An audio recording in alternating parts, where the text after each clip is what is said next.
So, when I ask, what is Odoo? What comes to mind? Well, Odoo is a bit of everything. Odoo is a suite of business management software that some people say is like fertilizer because of the way it promotes growth. But some people also say Odoo is like a magic beanstalk because it grows with your company and is also magically affordable. But then again, you could look at Odoo in terms of how its individual software programs are a lot like building blocks. I mean, whatever your business needs. Manufacturing, accounting, HR programs, you can build a custom software suite that's perfect for your company. So, what is Odoo? Well, I guess Odoo is a bit of everything. Odoo is a fertilizer, magic beanstalk building blocks for business. Yeah, that's it. Which means that Odoo is exactly what every business needs. Learn more and sign up now at odoo.com. That's ODOO.com. Hello and welcome to episode 281 of the Clean Energy Show. I'm Brian Stockton. I'm James Whittingham. This week, a prominent maker of air conditioners is planning to add battery storage to them. Now, would somebody please add battery storage to my coffee maker? I just can't take the risk of missing a dose if there's a power outage. I compare renewable deployment in a cold, desolate province in northern China with the cold, desolate province where I live in Canada. Guess which one is living in the 21st century? I guess I should close my window. Just give me a second. Developing nations are scaling back their plans to attend the COP30 climate summit because hotel prices in the host city are through the roof. Wait until they see how much those peanuts in the minibar cost. All that, your letters, and the lightning round, of course, on this edition of the Clean Energy Show. So every once in a while we talk about the hazards of fossil fuels because fossil fuels are combustible, right? They are things that burn and blow up and explode. And It's one of those things that we just tend to take for granted because we've been running on fossil fuels for so long. But one of the great advantages of, say, an electric car is that you can start it in your garage with the door closed and it won't kill you like a gas car will. Like, it's really crazy that we have these cars that, if you start it in the garage with the door closed, it will literally kill you. But anyway, we tend to accept these kinds of things as a society. And of course, electric cars do burn, batteries do burn. There are dangers, but of course, they're much less. But anyway, I was reminded of all this past week. We're getting a new fence in our backyard. And of course, you have to dial before you dig, or now they call it click before you dig. Yeah. You have to either phone a number or go on a website, and you got to get all the underground lines marked. And there's gas lines underground and, power lines or whatever there is. So we did that. And then our contractor came and he started drilling holes for the fence posts with an auger, and they had done the marking wrong. So sure enough, he hit a gas line. And they heard the sound of it escaping. Now, really? Yeah. I mean, and it's not a big pipe, and they hit it dead center. Oh my God. And, fortunately, nobody exploded or anything. I've been getting those ads on YouTube to local ads based on where I am to do that. Yeah. And thank God you did the click before you dig thing. Yeah. Because you would be in trouble right now. Yeah. And, so then a big whole emergency crew had to come, and they had this giant hydrovac truck. Is there video? I took some still photos I can send you. Okay. But, it was a crew of 3 or 4 or 5 people that had to come and deal with this. So what seemed to be happening is the hydrovac truck was drilling around the area with water because you can't dig with shovels. And then another hose. That's why they use those. Okay. Yeah. My son was talking about that at construction sites when they excavate over utility lines or pipes. I always thought it was just sucking, but it's like pressure washing the soil away. Pressure washing. So it doesn't hurt anything. And then they just suck up. That's why. Okay. Those are always around, those big vacuum trucks, hydrovac trucks. Yeah. So, it took them 2 or 3 hours to do it. So, this is an expensive thing. And yes, we assume that, the marking was done wrong. So, we don't think anyone's going to send us a bill or the contractor a bill. But, I guess that remains to be seen. But yeah, it's an expensive mistake. Do you think they turned the gas line off? I don't know how they just let it come out. I don't know how it works. We definitely smelled gas for a while in the area. It might have been coming partly from the hydrovac truck. Could have come down with my portable air quality sensor and taken readings. Yeah, for sure. But anyway, yeah, so it took them 2 or 3 hours, and it just, a real reminder of, the dangers of fossil fuels. Yeah. I mean, people would say, well, you get electrocuted if you had a heat pump, but no, that doesn't happen very often. Yeah, I had a friend who lost his cable, and he didn't dial before he dug. Right. And that was an expensive mistake because he went through the cable line, putting it in the fence. Wow. So, yeah, send me some pictures. I'll put them on our Patreon publicly for everyone to look at. And also, while you're there, you can read our next letter, because we got a big letter correcting me last week. I hate putting out false information, Brian. Yeah. Mm-hmm. And AI hallucinated because I asked it one specific question. Yeah. What does 60,000 tons of hydrogen, how many, kilowatts or megawatts of hours of electricity does that produce? And one day I got one answer and it was wrong. The next day I asked it the exact same question, got it right. But we had a very astute listener. I believe the pronunciation is Stain, and he is probably in Europe. He didn't say where he was, but he wrote us a very nice letter explaining everything. He says, well, listening to your latest episode, Too Cold to Decarbonize the Case of Saskatchewan, I noticed a technical fault in the hydrogen project compared to the small modular nuclear reactor project currently under construction at Darlington. So, yeah, it does not produce 200 terawatt hours per year. So I'm going to put his whole calculations. If you're into that sort of thing, it's there. And we really appreciate it. I thanked him for doing that. But Brian, once you put out a podcast, you can't take it back. It's harder than putting toothpaste back in the tube. And I did my best, though. But I mean, basically what happens is everybody who follows you, as soon as you put out the podcast and it's officially released, it gets sucked into their phones usually, or wherever they're getting them from. That's the idea of podcasts. And then they're there. So unless you get stragglers who are just coming along or casual visitors, you can't correct it. But I did edit the file, and I edited out the number and corrected it for what it's worth and re-uploaded the file. I don't know how many people got that. If you did, and you're a regular listener, maybe you can give me a shout out for that. But I really do thank you, Stain, and thank you for writing that letter, because it took him some time to do that, to do all the calculations, and we really appreciate that. We don't want to be wrong. We don't want to be part of misinformation or wrong information. So if we ever screw up, let us know. But also apologies in advance, because, it doesn't work. And Brian, a little update on my air quality problem. It's been really bad lately. Yeah. I made I had a plastic rectangular container that's from a dollar store, so it's cheap and it's not going to last very long. But I put it upside down. I put the air quality monitor screwed in underneath of it, under a raised part of my deck for the pool. And it's there sheltered. I drilled some holes in it so some air can circulate through a bit better. And when I did that, the night I did that, it would seem to be working fine, but I woke up at 1 a.m. like I was inside a tanker full of paint thinner. Like, it was horrible. Wow. My whole bedroom was horrible. And I was really tired, so I don't know if I was thinking straight, but I looked and it showed very low VOCs outside. But keep in mind, this is my indoor air quality monitor from Amazon. You can watch the video of that too, that I've put outdoors, because it has a VOC index, volatile organic compounds. These are bad things that come from industry. Yeah. And the normal line is 1. If there's not a wind from that direction of industry, it's 1 all the time. And so when it's not 1, it's industry. And even when it's 3, like, these things are putting out bad chemicals, neurotoxins and carcinogens. Benzene is one, that they can put out. And there's no safe amount of that. So that's my situation. And it's, you can smell the refinery, and people all over the city do. I read about it on Reddit, they complain about it. But when you see numbers attached to that, and those numbers are attached to bad things, it's got a whole different situation here. And yeah, I want to look at it, how far it goes through the city, to see where I can get measurable results. But it's bad. But before that, when it wasn't in the container, it was doing a great job.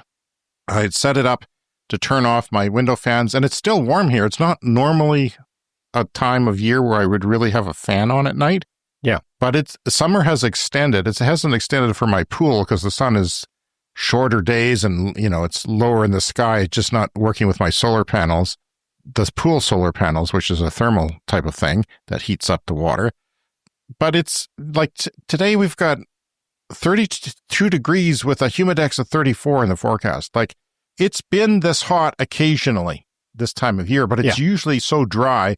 If you came out of the shower and went outside, you would have dry hair a minute later, you know? But the humidity adding a feel-like temperature higher than your actual temperature, I can't remember anything like that. And it's almost October. Like, we're starting October now, and it's just crazy. And I pointed out because even in the south of Canada here, where we are, climate change is real. It's very obvious to us even here. But the more north you go, the temperatures are supposed to change, 4-6 degrees more than the rest of us. But the change in the climate, the weirding of the climate, it's real. And that's why we do our show. But it's just kind of unsettling. That's all I want to say about that. But I'm continuing to do my monitoring. It is still working, and it has been like 2 days in a row where I could not go outside, could not open my window. And it's October, so it's nuts. Yeah, it's going to be crazy hot today, which is weird. Maybe it was the gas from your gas leak. I don't know. All right, well, speaking of hot weather and air conditioners, this is from Canary Media. Carrier, the air conditioning company, is looking at adding battery storage to their air conditioners. And this is interesting, I think, for many reasons. Carrier apparently invented the air conditioner back in 1902, so they are the originators of this technology, and they're, one of the biggest players in the world. But, they're not sitting on their laurels. They're looking at trying to do something different with the technology, and that is add battery storage to air conditioners. If you think about it, it makes a ton of sense, because this is really what draws a huge ton of current on those hot summer days. And we've got some figures here from the article. The U.S.'s peak load for the whole grid is about 750 gigawatts. That's what the grid can manage today. And around 300 gigawatts of that is reserved for HVAC, for heating and cooling. So almost half of the power draw can come from HVAC, which is kind of wild. So Carrier has begun installing some HVAC-connected batteries in a pilot test with some utilities to prove that the product works in customers' homes. Only 15 households have the batteries already, and the company plans to install more by the end of the year. The Electric Power Research Institute, a nonprofit that studies emerging grid technologies to inform the power sector, is going to document the performance. Carrier hopes to eventually scale up the plan by getting electric utilities to pay for the batteries when households in their territory buy the company's air conditioners. So the idea would be you pay for the air conditioner, but your utility pays for the battery, and those still can be quite expensive, but then Carrier can work with the utility to manage it in kind of a virtual power grid situation, the kind of thing we've talked about before. So Carrier would operate the batteries based on signals from the utility, charging the devices at times of cheap, clean energy, like during midday in regions with lots of solar, and powering the cooling system directly from the battery when the electricity demand surges. So it says here, if we replace an HVAC unit today with a battery-integrated HVAC, the load of that HVAC unit never shows up at the peak for the next 15 years. Like, that peak on a hot day is mostly air conditioners. Right. But if that's when you kick in your battery, boom, that's gone. And, imagine if every air conditioner had that, you would absolutely shave off that peak demand coming out of your grid. So they've designed this battery that sits under or next to the outdoor HVAC units, and it matches the electricity consumption on the peak hours. And these are 5 to 10 kilowatt hour batteries. So on the small side, but again, it's really just meant to shave that peak demand at the peak time of the day. And there's a potential for it to be more efficient than a separate home battery. The idea being that if all the power resides in the unit itself, and it's a DC battery, like those types of batteries are always DC, it can charge with AC, but then it's more efficient than if you had a separate home battery that has to constantly feed back and forth between the unit. It's just deployed right on the unit itself. And so you would save some of that AC to DC conversion waste. So yeah, it should be more efficient than just having a separate home batteries. So there's some more statistics here. 2/3 of U.S. households use central air conditioning or heat pumps, and those systems need to be replaced every 10 to 15 years. So that translates to about 7 million HVAC units getting swapped out every year. And Carrier, a big player, they do 2.5 million of those. And so they only need to do about 16% of those to match the same kind of uptake that we're getting in home batteries. Like home batteries are definitely becoming a thing. So if they only put in, batteries into 16% of those 2.5 million units, that's going to move this along at the same pace that general home battery storage is happening. So yeah, there's a potential to add a huge amount of battery storage to the grid if this sort of pans out for Carrier and, the utilities that they would need to work with. So one of the big challenges of the power grids, we talk about this on the show because we're talking about climate change and more people are using air conditioning. We see that in the northwest of the United States and in the west coast of Canada. Because it's getting hotter. That's one thing. And a lot of more people in the world, which is a good thing, are getting into the middle class so they can afford cooling, even if it's a window unit. And you're talking about central air conditioners. The fact that they replace them every 10 years, that surprises me. Yeah. Like, I don't want to replace mine. I've been here for 16 years in this house, and that's why I don't use my air conditioning very much. That's why I try to use the windows. But I find that I'm using it more and more, of course. Yeah, well, we're going to talk about the longevity of appliances later on in the show with a letter. It's a bit of an issue. We had stoves that, like ovens, kitchen ovens that have batteries in them. I wonder if this is, is everything going to have a battery? Is your dryer going to have a battery? Maybe, because the batteries will get cheaper. Yeah, they're still kind of too expensive, it seems to. And I made a joke about adding a battery to your coffee maker, but absolutely, why not? Eventually, I think the batteries will be cheap enough that that's not maybe such an insane thing to do. The thing about compressors that cool your fridge, because I know this because people use their electric cars to power their refrigerators. So you have to use a little inverter. On your battery pack, your 12-volt battery pack that turns it into, maybe 1,500 watts. But they always talk about peak power because when your fridge kicks on, it uses more power than it does when it's running. So there's this big surge in the power it sucks out with the start. And air conditioning would be like that. And this would of course, remove that completely. Yeah. It would take that spike out. And that's quite interesting because so many people will hopefully not have to pay anything for this. Like if the power utilities kick in the money, and I'm sure Carrier is a big enough company that they can lobby them in different regions, at least in North America for now, to do that. Because in the South, I don't doubt that in Arizona, your air conditioner only lasts 10 years like that. It would be running most days of the year, or many days of the year, a high percentage of them all the time, night and day. And whereas even when I use mine, I use it late afternoon and maybe overnight, and it doesn't work that hard because it's not that hot overnight. But I certainly can see how they would not last very long. And so this shaves off the problem of the grids when we're transferring to renewables, and because we have to worry about that peak power when people come home. So a lot of times people will turn on their air conditioning when they come home or turn down, make it colder. They'll have it on, depending on how hot it is, maybe on a moderate level, come home from work, and then there's a big kick in. Then there's computers, there's TVs, there's ovens, there's whatever, all kicks in and has that peak power demand, and this shaves it off. And with batteries getting cheaper, and I'm sure they will continue to do so, that this will be a more common thing. So that's a very interesting story. So last week we had Brett Dolter was just on. We had an interview. We don't often do interviews, but I've been obsessed with why our province here in Saskatchewan, Canada, where Brian and I live, is not decarbonizing. They're not doing renewables. We have great resources for sun and wind. That is a fact that no one disputes, but the solar is seasonal and the wind stops at -30. They have to shut down those wind turbines. It's like a plane, they ice up. And even with cold weather packages, -30 Celsius or -22 Fahrenheit is where they have to shut them down.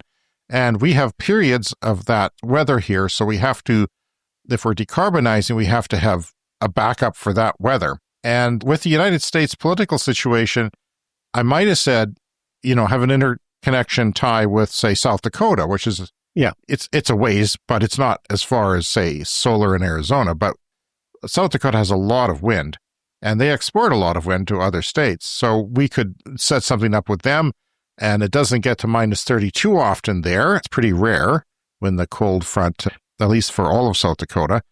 And they could export that. That's kind of what we do with variable renewables is you have interconnections with other places. If it's windy, not windy here, it's windy somewhere else. If it's not sunny here, it's sunny somewhere else. But it has to be a ways away. Yeah, we already do that to a certain extent, but I think it's generally accepted that in a clean energy future, we're going to need to do more. Yeah, we've got a little bit of tie with our next door province, Alberta, which has a lot of hydro, and that could be used as storage. We could give them solar and they could turn off their hydro and store the water and then give it back when we need it. And a little bit of a tie, but these ties I've been reading are not great. They need to be vastly expanded because they're there, but they're not great. And when Alberta next door had a cold snap about a year and a half ago in January, I think, they took some power from us.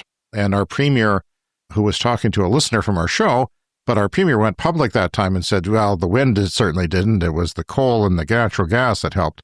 Well, sometimes natural gas has to shut down the cold, and it did in Alberta. Yeah. And they were you have to do maintenance on them and shut them down, and scheduled maintenance sometimes. And that's why they were short of things. And the fact is our wind, in fact, was blowing and running those turbines at that time. But that's beside the point.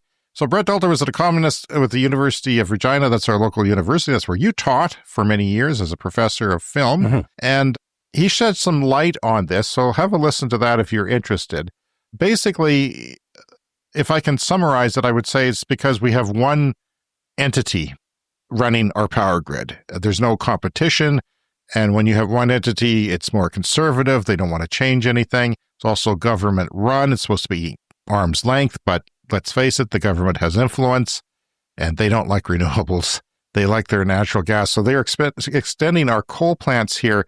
Yeah. And part of it is we have cheap electricity because we're always comparing it to the Netherlands. So Brett and I figured out that the Netherlands was about 36 cents a kilowatt hour, kind of almost twice of what we pay. So the higher your electricity rates, like in California and Australia, it tends to make it very easy to go to renewables because then they pay off so fast and it makes a lot of sense. But here's what Brett said. There's the global disruptive event of the U.S. election, but then in our province, there's this disruptive event of deciding we're going to break 2 federal laws, actually probably 3, and just keep running our coal plants. And so that has changed the mix once more. SaskPower, I think, was looking at wind and solar as something that made a lot of economic sense. It was low cost, replaced fuel, zero emissions. And now they're being told to keep the coal plants running, which really messes with what they had been planning. You know, gas plants and solar and wind work really well together. Coal plants and solar and wind, not so much. Yeah, because the gas plants can ramp up, like they're used for peak power generation. So some versions of them, they're more expensive for peak power, but they can ramp up to, if you have to be able to ramp up or you can't, your grid crashes because if there's too much demand, everything falls apart and there's blackouts. So yeah, one thing that's new to me, Brian, in the last few years is learning how to pronounce things in China. Yes, China's so important to the transition to electrification. Heilongjiang is a province in northeast China, and there's not a lot of information about China. I talked a little bit about a city last week, but they have got 25 times the population of Saskatchewan, because I'm always saying, you know, the prairie provinces, there's 3 of them here that get down to minus 40, and there's only 6 million people, so people aren't going to make electric cars for this weather for those 6 million people. But there's a lot of people in China, in northern China, and the Chinese government does want them to decarbonize, and they do want them to drive electric cars. It is smaller in size than our province. We've got a big province here, mostly unpopulated. It's got maybe slightly worse solar resources than us, and it's got notably colder winters. So there's that wind restriction, assumably, that they have to stop the wind turbines at minus 30 or minus 20 Fahrenheit. It does have very good wind resources. And if you have wind resources and it doesn't go past minus 30, that dense cold air actually works very well with wind turbines. You have to have cold weather packages on them. You have to spend extra money to heat the different places on the turbine and de-ice the blades so you're not throwing ice everywhere or breaking them. Meanwhile, provinces in the north of China have introduced market-based incentives to encourage coal plants to ramp up or ramp down. Now, that's something the Chinese government can do to support renewables. They can pay the coal plants, because if you're running a coal plant and you have to ramp down, or this is true for nuclear too, because with renewables that are variable and they're cheaper, you're going to lose money. So they're paying them incentives to do that because they can. They have an authoritarian communist government. They can do whatever the heck they want.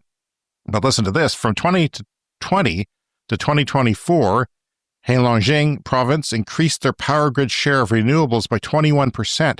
Now, they were somewhere upwards around 80% coal, which is worse than us. I think we're, our share of renewables, clean energy as a whole is around 45%.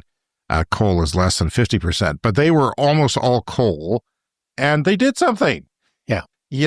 Because people think China, they don't care about what they're doing, but the 21% in 4 years is really significant of a change. And in Northeast China as a whole, 21 gigawatts of wind power were added and 15 gigawatts of solar. Like a gigawatt is what a nuclear reactor puts out pretty much. Yeah. And 8 gigawatts of that is distributed, meaning that it's on factories and rooftops and small, community solar projects.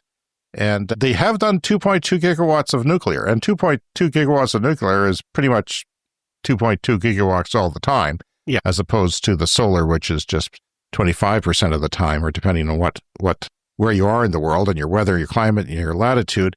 Another 14 gigawatts of nuclear power is in preparation in one province outside Heilongjiang. China is starting construction on a $584 million green hydrogen e-methanol plant.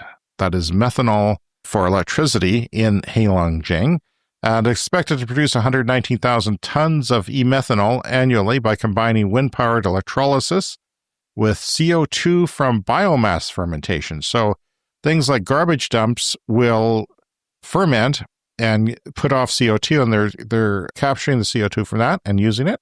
And the key infrastructure to be built includes electrolysis hydrogen production units, methanol synthesis reactors, and distillation units, forming a complete on-site green fuel production chain. Officials say the annual production goal of 119,000 tons of green methanol will not only curb 140,000 tons of CO2 emissions per year, but also stimulate local employment and industry. That's one of the things we don't hear about. We think oil and gas, which we have in this province, is all driving the economy, but really you can do more. Yeah, and the sooner you switch to this stuff, the more benefits you get. The sooner you stop paying the fuel costs for all your other type of energy, you might as well start doing that now. So when I was talking to Brett, we talked about how low electricity prices may be kiboshing, be part of the reason why we haven't switched here. So I looked around to find other areas of the world that have cheap electricity and are still deploying renewables, because I know we've talked about them on the show. I just can't remember them all. I know there's some U.S. states, for example, and there's some countries. Well, Spain is an example. Between 2021 and early 2024, a 20% increase in the share of renewables from wind and solar drove a 20% reduction in Spain's wholesale electricity prices. So there you go. This is not true for every market, but when you add renewables, you can quickly sometimes see a reduction in prices because it's cheaper than whatever you're doing. This is especially true in Europe. We've got cheap natural gas here, so that's another issue of our decarbonization. We have natural gas that comes from Alberta, and it's cheap. Future cost reduction forecasts suggest that meeting renewable targets could lower wholesale prices by another 20% by 2030, despite some daily and seasonal price volatility. Now, South Dakota, which I mentioned earlier, has electricity prices almost identical to ours here in Saskatchewan, Canada. Yet in 2024, 60% of their grid power came from wind.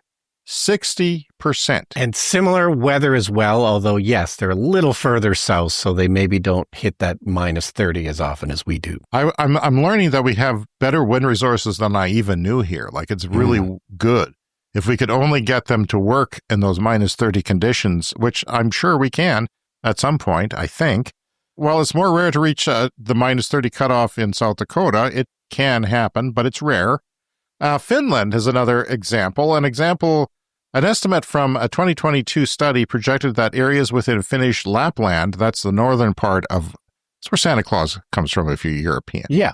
In North America, he comes from Canada. But that's, Lapland could potentially produce 33 to 53 terawatt hours of electricity in the future.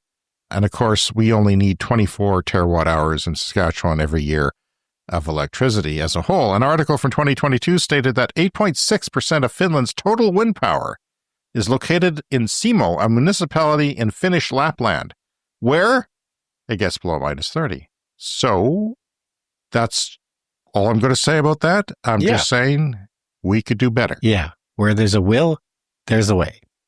All right. From Bloomberg, the COP30 climate summit is coming up, and it's going to be held in Belém, Brazil in November. Now, this reminds me, so last November I was in Toronto for a trip, which we talked about on the show, and it happened to coincide with the Taylor Swift tour. I can't remember what I said about it on the show, but yeah, November last year we went to Toronto and we booked our plane tickets first, and that was fine. And then my partner had a theater thing she wanted to go to, so we bought tickets for that. The last thing we booked was the hotel rooms, and we looked at the prices, and they were absolutely insane. And we had no idea what was going on. We didn't know that Taylor Swift was in town. Had we booked the hotel room first, we might have just, switched our dates around. But even crappy hotel rooms in Toronto were going for $1,000 a night for when the Taylor Swift tour was in town. But a few years ago, I went to Winnipeg, of all places. Then there was a Liberal convention. Oh, yeah. Not even there. And I had no idea. We couldn't get a hotel, so I ended up staying at the airport, which is fine, but it's a slow airport. I had it was three flights a day that I could watch land, but, what are you going to do? So they're having this problem in Belém, Brazil for the COP30 summit, and it is a city of 1.5 million people, so that seems like it should be large enough.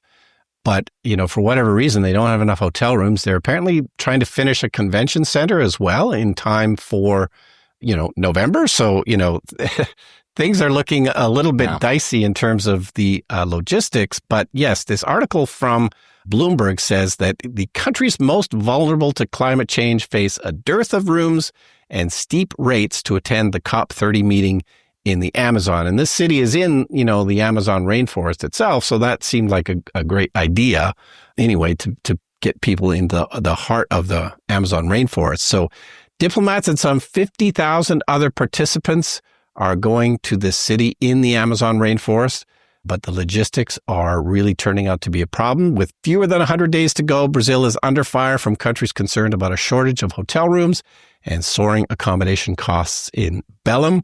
It was selected for its proximity to the rainforest rather than its tourism infrastructure, although you think that they would have tourists there, but it's certainly a city that I've never heard of, so I don't know how many people's radar it's on.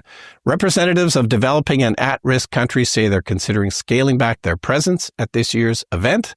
A Malawian official who chairs the least developed countries group on climate change said a significant number of negotiators from its 40-plus member states may either not attend or only be present in Brazil for a few days due to accommodations challenges.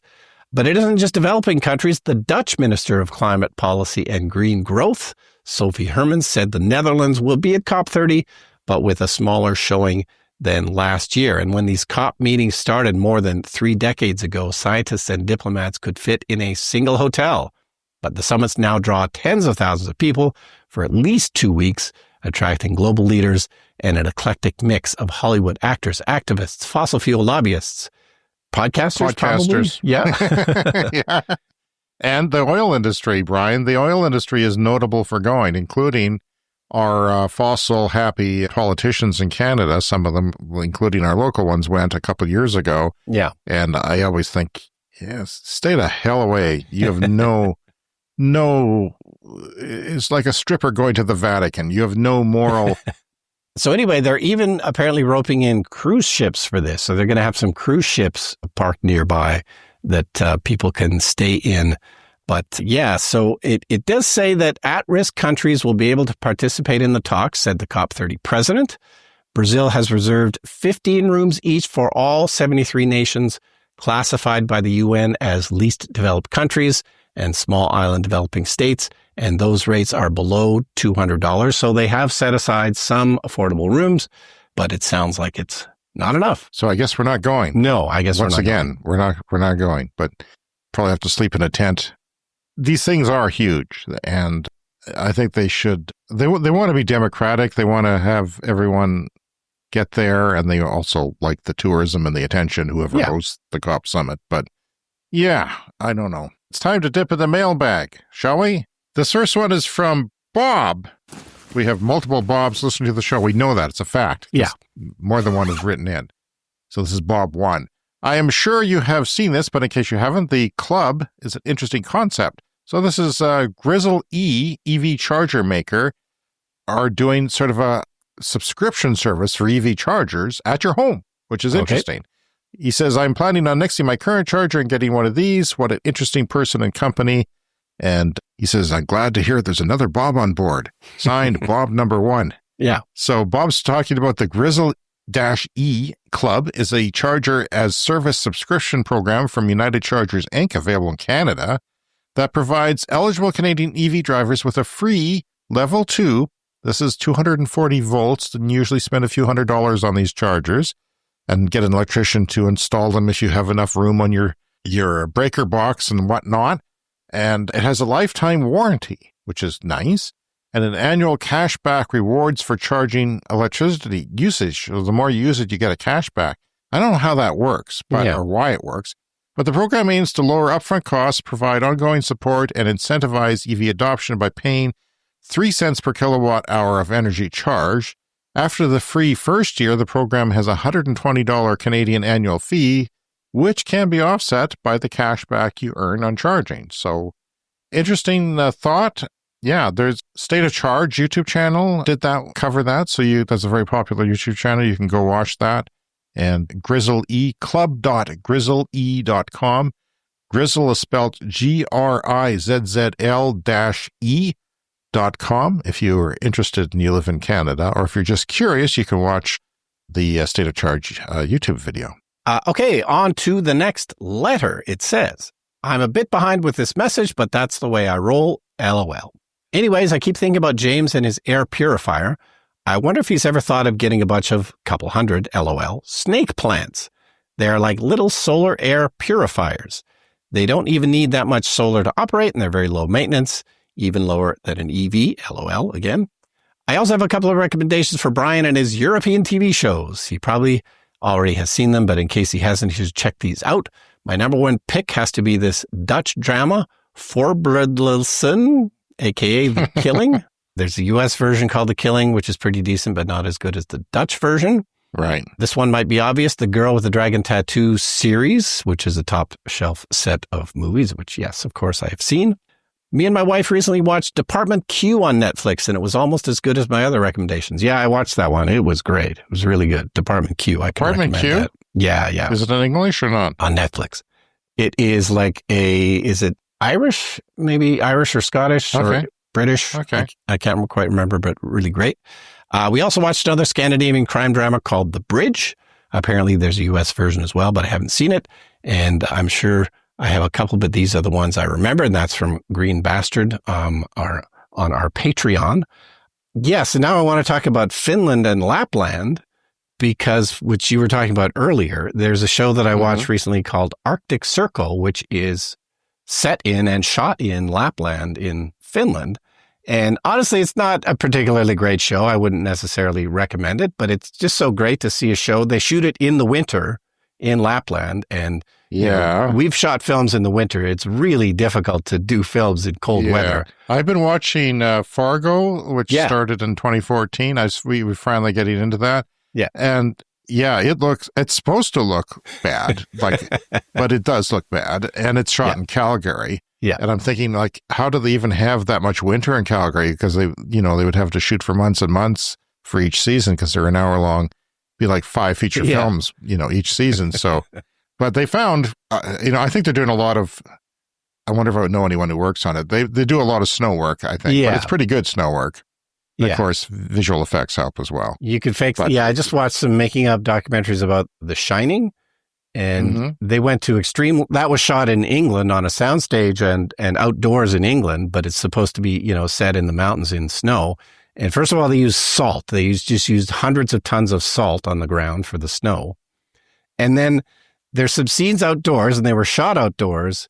And in order to make it look cold, they just fogged the whole air. Like, on films, you often use fog machines, but you can't typically use them outdoors because, the fog just blows away. So what they did was they could only shoot on days when there was no wind. Oh. And they would fog up the whole area, and there was no wind, so it would stand around it, but it made it look really, really cold. Yeah. Even though it wasn't. Okay. But anyway, so yeah, the show Arctic Circle, it's set up in Lapland, and they do car testing up there. And that plays into one of the seasons. Like, it's one of those places where they do Arctic car testing of like tires and cars and performance in the far north. And that works into the plot of one of the seasons of that show. Well, Green Bastard, you Patreon supporter, imagine yourself in a tanker truck that once held turpentine recently. Yeah. That's what my bedroom was like. So the spider plants are not going to address that. Yeah. If I had lived in a jungle of that, it would be helpful over the long term. Yes. For the low amounts that I'm detecting now that are coming in. And I would have to have a lot of spider plants. And I'm not a great horticulturist, so there's that as well. But yeah, that's an interesting idea and a good suggestion for anyone else. Probably wherever you live, it's probably a good idea to have spider plants to suck in some of that pollution. Yeah, there's different plants that do a good job of that. Yeah. Here's another letter. This one is from H, who is a Patreoner, and he wrote this on Patreon, or they wrote it on Patreon. I see that you're using your Amazon unit outside. Great idea. Probably the least expensive option. Yes, it is, because I paid $90, but you can get it for 65 Canadian, probably less American funds in the United States. I don't know what it is overseas. Sometimes these things become pricey, but this is at Amazon. I hope they don't discontinue them, because if this one breaks, I want to get another one. Like, it's really, it's not professional scientific stuff, but it's giving me an idea, and it's turning off my ventilation. It's warning me, and I'm learning about it. That's a good thing. You said there's a Canadian company that makes an outdoor unit, kind of like the one that we have, but it's pricier, but it's not as pricey as the one we bought for $500. So I'm not sure it integrates into home automation systems. It doesn't seem to. It's called visiblair.com, and it is their next generation indoor air quality. Does VOCs, which is what I'm interested in, the volatile organic compounds, which our good air quality monitor doesn't do. But the refinery filters their particulate matter, so it doesn't show up. We'll see what happens in winter, but it's not showing up. And plus, there's forest, there's noise in the data from all the forest fire smoke. Like was it Sunday night or Saturday night? I came home from Sunday night. We came home from picking up a grocery order and getting supper, and it was fine. And it turned for an hour. It was just like, is there a fire somewhere nearby? It was horrible, and it was, I'm getting good at detecting these things. I could tell that there was PM1. I could detect PM1 now, because it really gets into your lungs. It really is a terrible pollution to smell and breathe. But anyway, that's another story. We'll talk more later. There's another letter. Yeah, so Paul wrote in, guys, you criticize heat pump dryers for being more complex and therefore less reliable than resistance dryers. But resistance dryers are not particularly durable. The heating elements begin to fail after a few years, reducing their effectiveness, and they eventually fail fully. And when they do, they are unlikely to be economical to repair and so become a big e-waste problem. Another big problem with resistance dryers is that most of the air they push out is very humid, so it generally needs to be vented outdoors to avoid discomfort, condensation, and mold in the home. And then outdoor air enters to replace the air vented outside, often bringing in with it unconditioned air, often with smoke, dust, pollen, and other pollutants, as well as heat or cold and or humidity or dryness that more energy must be used to condition out. Heat pump dryers do not vent any air or humidity into your indoor air. Instead, they recirculate the same air and condense the humidity to water and send it down the drain.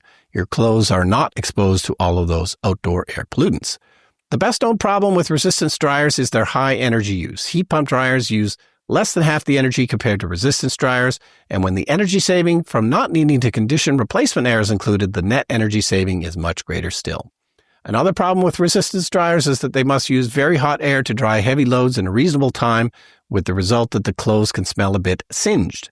Heat pump dryers do not get that hot, so the clothes come out smelling fine and free of outdoor air pollutants. The other issue I've found with heat pump dryers is cleaning very fine lint out of the condenser from time to time. On low-cost heat pump dryers, this can be a chore involving spraying water into the condenser. For this reason, when I recently updated my heat pump dryer, I paid an extra, almost double, to get a self-cleaning model from Bosch. It's also important to leave the door wide open between uses so the machine quickly dries out after each run to prevent mold. Heat pump dryers are an excellent investment for people who appreciate energy savings, comfort, and unpolluted clothes, towels, and linen. 20 years in my house, James, and the dryer is the one thing that lasted for us. Like, we had our 17 years was our resistive clothes dryer. So that was partly coloring my opinion of the heat pump dryers because, our resistant, that was one of the ones that lasted. We're now on our fourth, in 20 years in our house, we're now on our fourth dishwasher. Really? We're on our third clothes washer. And just a couple of weeks ago, I was saying how we have a second fridge in the basement. Lord, what brands are you buying, man? Like, I want to avoid them. I'm buying the better brands. We also, with the dishwashers, we've had a problem with mice in our house. So part of the problem with having to replace the dishwashers has been mice getting in there and chewing a bunch of wires and stuff. But wires? We think we've finally gotten control of it. Like, we now have a service that comes 4 times a year to, it's a big cat. Yeah, it's a giant cat. Somebody just drops off a cat. Do you have a cat? Yeah. We do have a cat, and it actually did catch a mouse last year. Inside? Inside, yeah. Oh, well, good for it. Calypso, the clean energy cat, hasn't appeared on the show in a couple of weeks, but he's around. And not a particularly good mouser, but did corner it, and then, we were able to get it. But yeah, like, every time we called, the parents reply, I guess not every single time, but, they come out, they look at the appliance, and they say either they don't have the parts or it's too expensive to fix. You might as well just buy a new one. And it's very frustrating. Wow. I'm scared now because my dishwasher started making noises about 10 years ago. Something must have been stuck in the outgoing part of it, but it's still working. But I'm very interested in if there's a self-cleaning heat pump clothes dryer from Bosch, which it says in the letter. That was another reason I didn't want to go with a heat pump clothes dryer, was I knew that there was some maintenance that had to be done of cleaning the condenser and stuff. And I knew that I didn't want to do that. So I got lazy. But yeah, if there's a self-cleaning model, maybe that's what I'll get next. Well, get on the internet and start clicking, man. Order that thing in. Or at least when I guess your current one fails. Well, yes, we do. The current one's only a couple of years old. So okay, so it'll be a while. Well, maybe they'll come down in price too by then and have further improvements. We'll see. Paul also wrote that Saskatchewan is too cool for wind power. Try Antarctica. And in Antarctica, some of them, the ones that he linked, were only 300 kilowatts, which is, Antarctica doesn't have millions of people. It has dozens of people. Yeah. So they would be smaller. But I think they put in 3 and only 1 is operational. So they've had problems with them. I know they do function there, but they're probably shut down at minus 30 as well. Yeah. So. And it's a less populated area. Maybe they have to worry less about, ice being thrown off, might hit some penguins. Yeah, maybe, probably not, because I know the penguins are inland where some of these bases are. Glenn Wright writes, I finally joined Patreon. Thanks for the great work on the show. I don't want folks to get the wrong impression. We had a show with his letter that he was a lawyer fighting the climate problems and was a bit despondent about it, wanted us to go through what he said and use it as therapy. He says, I certainly support renewables and electrification, but I also think that we need to do more to address our boreal forest and the increasing wildfire smoke. I do too. I don't know what we can do. There's been talk of a national firefighting force. There's been talk, to get there quicker, but nature is a big beast, especially in the far north. Yeah. And he says, I guess I'm saying that we can walk and chew gum at the same time. I'm hoping that we begin to see a more thoughtful discourse around enhancing carbon sinks, like our boreal forest, and pathways to actually achieve net zero, as we're going to need to do the 80 to 90% of the work on energy transition, but also do the negative emissions so that we can offset residual emissions. From Glenn. We'd love to hear from our listeners. We heard from a lot of them this week. We had to carry some of them over. please contact us with anything that's on your mind. cleanenergyshow@gmail.com. That's all one word, cleanenergyshow@gmail.com. Of course, our SpeakPipe is speakpipe.com/cleanenergyshow. Join our Patreon today and get the bonus episode that is coming up later in the week. And you can also, some of our feedback is from our Patreon this week. Coming up next, of course, is the lightning round. Thank you to all who are supporting our show. Imagine you're a business owner relying on a dozen different software programs. Each one is expensive, overly complicated, and worst of all, none of them are connected. It can be incredibly stressful, right? Now, picture Odoo. CRM, accounting, inventory, manufacturing, marketing, HR, and more. Odoo brings all the tools your business needs into one simple platform, and all seamlessly connected. Everything works together, giving you the peace of mind that your business is running smoothly from every angle. Odoo's open source applications are user-friendly and designed to scale with your business, saving you time and money. Say goodbye to juggling multiple platforms and hello to efficient integrated management. Stop wasting resources on complicated systems and make the switch to Odoo today. Visit odoo.com, ODOO.com, and discover how Odoo can simplify and streamline your business operations.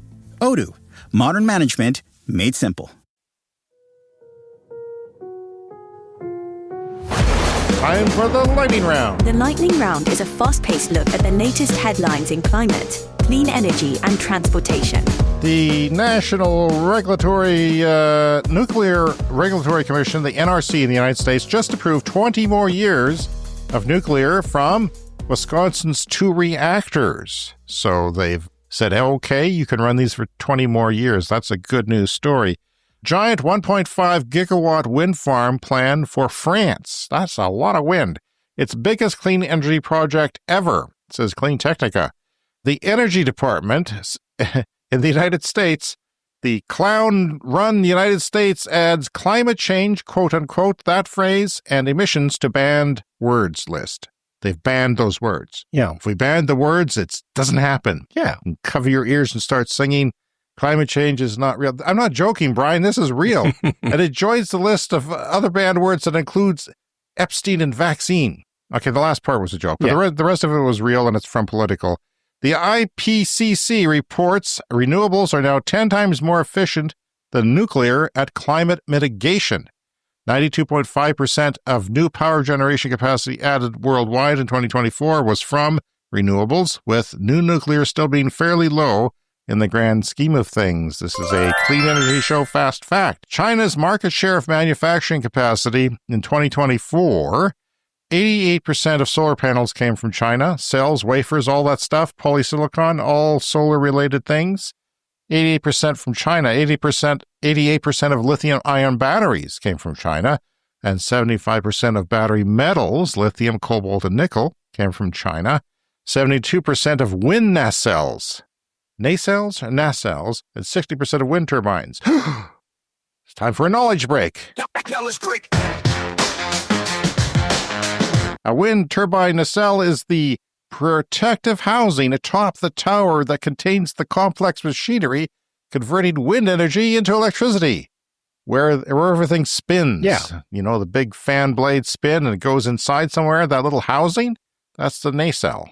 And it houses the gearbox, because it spins a bunch of gears, the generator, which makes the electricity. You spin, you turn a generator, it makes electricity, shafts and control systems that are essential for the wind turbine's operation, functioning as the power generation and control center. There's a term for you. The wind turbine nacelle. Chinese automakers doubled their European market share over the past 12 months.